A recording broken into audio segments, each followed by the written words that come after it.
Guadeloupéennes et Guadeloupéens, rappelez-vous que ce gouvernement vous met en position de sous-français. Rappelez-vous dans quelques mois de ne pas voter pour ces vauriens ainsi que leurs députés. Ces derniers temps ont prouvé qu'il y a des sous-français, des sous-territoires. Je veux bien sûr vous parler de la Guadeloupe, où la révolte n'a pas vraiment cessé.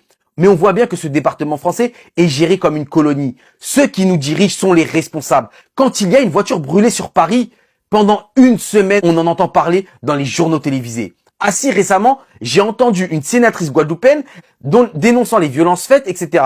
Mais quel mépris! La seule fois où on les entend, ces élus de la Guadeloupe, c'est pour critiquer et dire de la merde.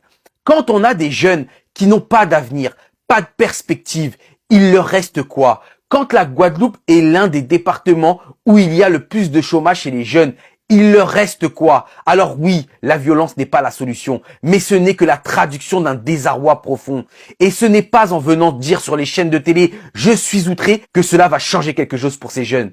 À Marseille, quand il a été démontré le nombre de problèmes, c'est le président lui-même qui s'est déplacé pour venir faire les chèques. Mais là, en Guadeloupe, c'est pas grave, c'est loin. Le gouvernement envoie des gendarmes. Ils vont créer des emplois. Ils viennent régler le problème du chlordécone, de l'eau, de la vie chère. Non, ils viennent faire taire la révolte. Cela réglera aucun fichu problème.